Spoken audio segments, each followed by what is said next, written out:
Alright, we're going to talk about this topic while it's hot. I just got off work. Actually, it's the first video I've uploaded in a while. My channel's kind of been dead. But we're going to get into this because it's going to be about a 10-15 minute video. In case you guys haven't noticed, Alex Smith got traded to the Washington Redskins for a third round pick, and this guy on the screen, Kendall Fuller, sorry. 6 foot, 197 pounds. We're going to compare him to some guys and see if the trade was actually worth it. Personally, I think we got kind of ripped off on the trade. Uh, Alex Smith was a number one overall, so I do believe that at least second round pick would have been worthy. But nonetheless, he has been traded. Now, it didn't take them long to figure out what they were going to do with Alex Smith and Patrick Mahomes. It's only a week after the Pro Bowl. Actually, a little under a week. I think it was time to move on. Let me just give my opinion and throw some facts out here. Once again, I'll say it. It's not all Alex Smith's fault, but when you can't move the ball, and I know the play calling was horrible. The play calling has been horrible. That's another thing that reeks on me about Andy Reid making the play calling next year. Okay, I'm still skeptical about that. But we're gonna go through some stats here of Alex Smith, as you can see him here on the screen. So this year on paper was his best year. This year on paper was his best year. Okay. Now I'll just say this right out front: Alex Smith and Andy Reid are both guys that look really good on paper. They got a great name for themselves because they look really good on paper. I felt like Alex Smith was too afraid of his stats. He wanted his stats to look good because of his own personal appearance or whatever. And I say that because there was a lot of footballs that Pat Mahomes or Aaron Rodgers or Drew Brees would have took the chance and thrown to try to get that extra yardage that he didn't take sometimes. Now, sometimes I feel like that's because he just didn't trust guys. There at the end of the game against Tennessee, there was an opportunity for him to convert on a third down that we direly needed, but he didn't take the shot to Demetrius Harris. I don't know why, but it was there. There was a small window. It was there. The Pittsburgh game, he blew a ton of reads where guys were wide open. Like I said, the play calling was pretty garbage there in the second half of the Titans game, even near the end of the first half. But he scored a touchdown without Travis Kelce, and he got into the interview, and the only thing he said was, "Well, we only had 4 possessions." Well, on those 4 possessions, if you don't move the ball and the defense has to stay on the field for 26 minutes in a whole freaking half, then I'm not necessarily going to blame the defense because they were on the field nearly the entire half. If you can't get first downs, that's what happens. I feel like Pat Mahomes did get a lot of first downs, and that's what kept the defense. There was a second string defense in there, and they played pretty darn well against Denver. So that's what I'm gonna say. So now let's look at what Alex Smith has won in his career. What has he actually won? Well, he's been to a Super Bowl, but he was backing up Colin Kaepernick. Um, so he has been there. He's been to no AFC titles. He's been to no NFC titles. He beat the Giants in a wild card game, I believe, in San Francisco, and then he beat the Texans in the AFC wild card when he came to Kansas City. That's the only thing he's really won besides AFC championships, which is good, but he doesn't do jack when he gets in the playoffs. It's almost like, he gets that one drive under his belt, or he scores a few points, and then after that, it's like he's a complete dud. The reason I'm excited about Pat Mahomes is because he took a bunch of second and third stringers and a bunch of guys off the practice squad and a fullback for a running back and still won us a football game. He still managed to get us a football game. Even though his stats didn't look great, he still kept the ball moving. This was something that Alex Smith failed to do a lot, actually. So if we go into this, dig into this season here, Notable losses where he did play pretty decent. He played in the first half pretty decent against Tennessee. First half. Didn't play really good at all in the second half. I think he threw for 35 yards in the second half. But people look at that game and they say, oh, yeah, Alex played great. His stats look great. Yeah, because of the first half. The second half was atrocious. Denver, that was a game where Mahomes played. He did pretty good. Notable losses where he played good and lost. The New York Jets, even though he choked on the last drive. I agree the defense should have done something different there. The defense shouldn't allow the Jets to have 38 points. I agree with that. But when, even when Drew Brees doesn't have a defense, he still finds a way to win.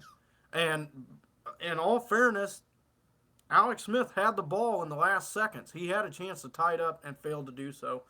Buffalo, he had the ball, last chance, failed to get that done. He played bad in that game, though. He actually threw a pick on that drive. The Giants, he played awful. He had the ball first in overtime, couldn't get it done. He had the ball at the end seconds and didn't pull the trigger on Travis Kelce when he was open.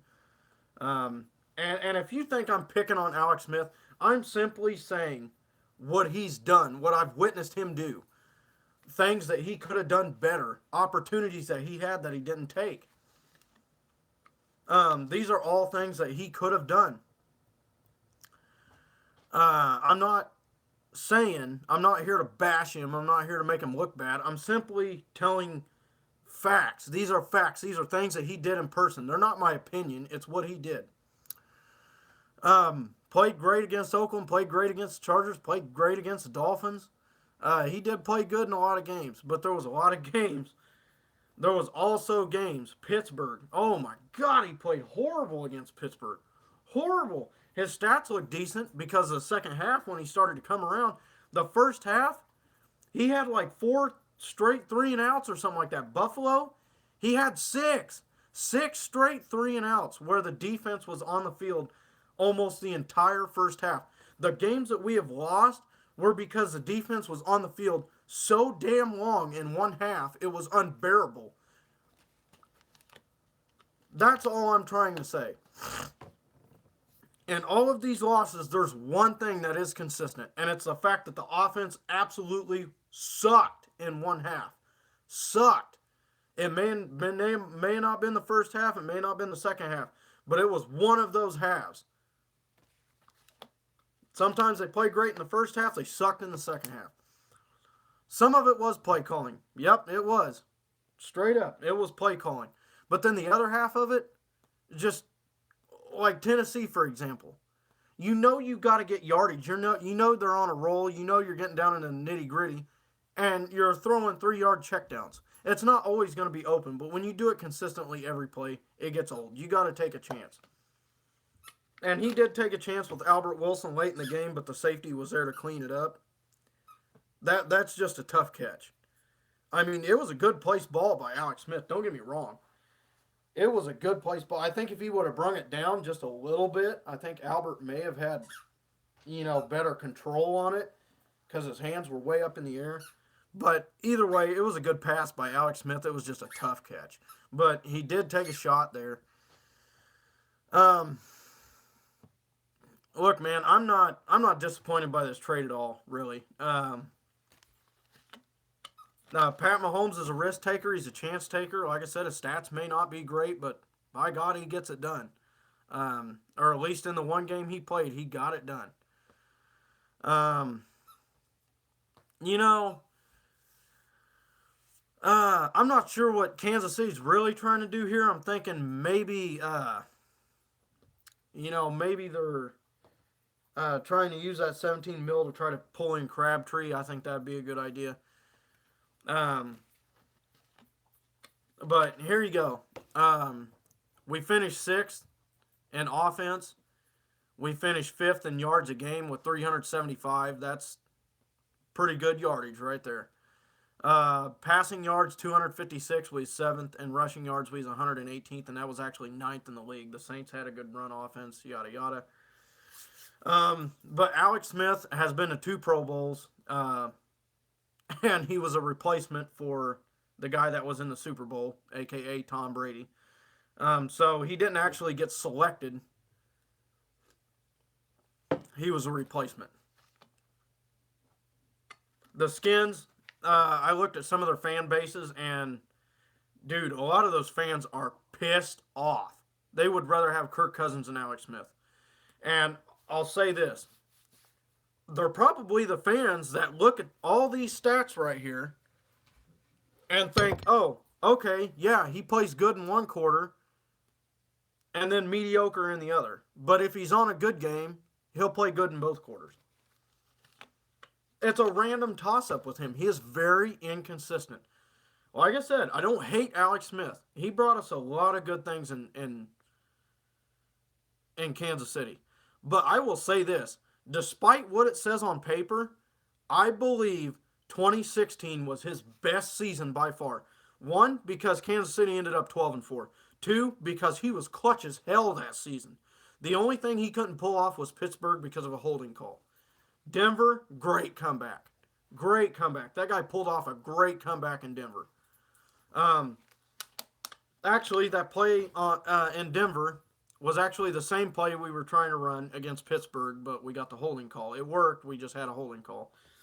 So I think he played great in 2016. I think 2016 was probably his best year. And the games that we lost, he just couldn't clutch it out. He threw some really bad interceptions in the end zone, threw it right to him. I mean, they were bad. And the Pro Bowl interception was awful. Tried to force it to Delanie Walker. There was a guy all over him, right in front of him. So the guy we get was Kendall Fuller. So if you want to look at his stats, let's compare him to Josh Norman. Josh Norman this year, games played 14. He had 64 combined, and then he had 47 tackles, 17 assists, 9 deflections, no interceptions. So let's look at the year before to compare it on a good note. 67 combined, 52 tackles, 15 assists, 19 deflections, 3 interceptions. Okay, so if we go to Kendall Fuller here, and we look at him, let's see, right here, 2016 was his first year, and then this was his most current year, where he had 4 interceptions, 42 tackles, 12 assists. So he actually came out with more interceptions than Norman did on his good season. So now we're going to look at Peters, who is going to be the guy across from him. So let's look at him this year.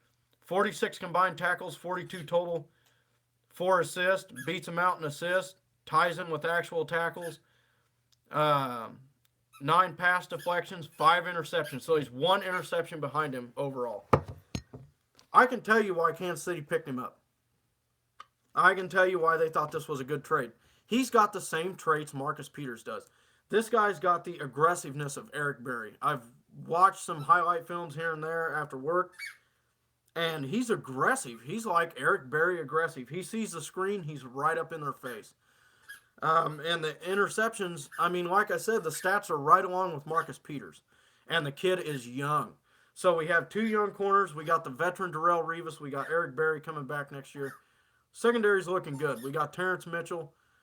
I mean, if these stats hold water, man, this kid's pretty decent. And he's showing improvement. So that's all I'm going to kind of throw out there for right now.